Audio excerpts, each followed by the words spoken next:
For as long as I can remember, there's always been a battle between the poor class and the rich class.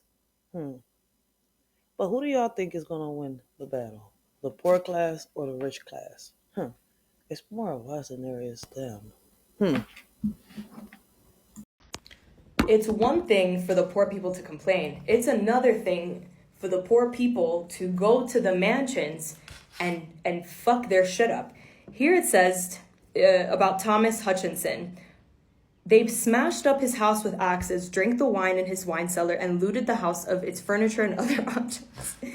A report by colony officials to England said that this was part of a larger scheme in which the houses of 15 rich people were to be destroyed as part of a war of plunder, of general leveling and taking away the distinction of rich and poor. Remember, in other videos, I talked about this term of leveling, and leveling was to create equality. Obviously, the rich colonists did not want equality. It says here, in New York, And as you can see, things haven't changed. What's the difference now? It's the rich versus the poor, economy going up, inflation going up, everything is going up. And the poor people scared to stand up and speak up for themselves. Nothing has really changed. equality. It says here, in New York, that same year of the Boston House attacks, someone wrote to the New York Gazette, "Is it equitable that 99, rather 999, should suffer for the extravagance or grandeur of one, especially when it is considered that men frequently owe their wealth to the impoverishment of their neighbors?" The leaders of the revolution would worry about keeping such sentiments within limits. The people who had money in the colonies wanted people to be pissed, but not pissed enough and not clear-minded enough to realize that the people they were actually supposed to be after were them. In other words, the people who led the revolution, the people who signed the Declaration of Independence, all those people, they did not want people to realize that they too were part of the problem. They wanted open-air meetings. Once again, things haven't changed. We still get well, not. Oops, let me just say it like that, right? If the shoe fits, wear that itch. If it doesn't apply, let it fly, right?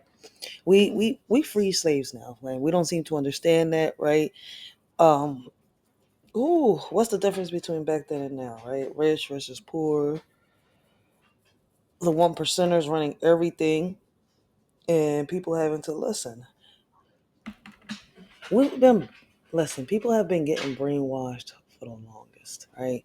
We've been told that everything has been started since the early 1900s, but it goes further back, all the way to 1600s, 1700s. I mean, we can go further back. Shit, when a lot of these, major events happened, a lot of these presidents were alive. Shit, Cleopatra was still around when I think certain events happened that, I'm sitting here, I was like, wow, we gotta take the time. We gotta do our research, re-educate ourselves. Stop going by he say, she say. Listen to what the lady is saying. For them. In other words, the people who led the revolution, the people who signed the Declaration of Independence, all those people, they did not want people to realize that they too were part of the problem.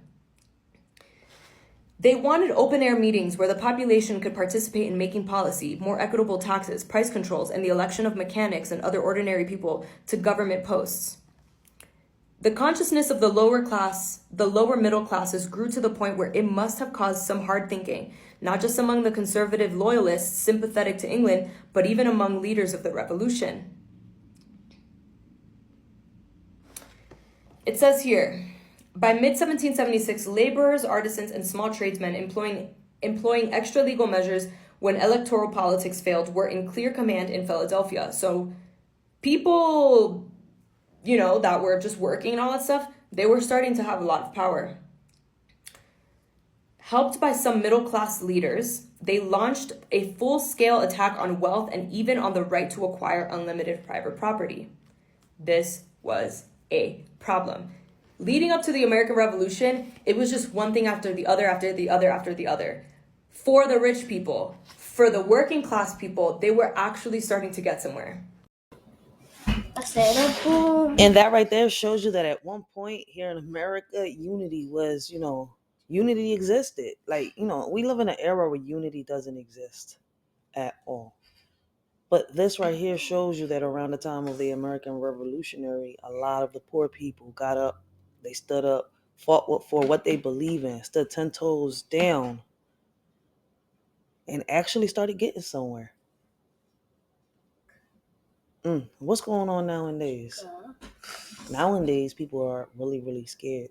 They think that, if they say something, well, it's because of the laws, the bills, the policies that they pass, right? But then again, it's we the people. And if at one, if more than one point it has been proven that, if we stand up, speak up, and fight for what we believe in, we get what we're looking for. What's going on now? Why isn't there enough unity, amongst women, amongst men, amongst parents, amongst relatives, families, friends, to actually make the changes that are needed? In certain points of time, it has been proven that people coming together, changes and differences have been made, even around the Malcolm X time.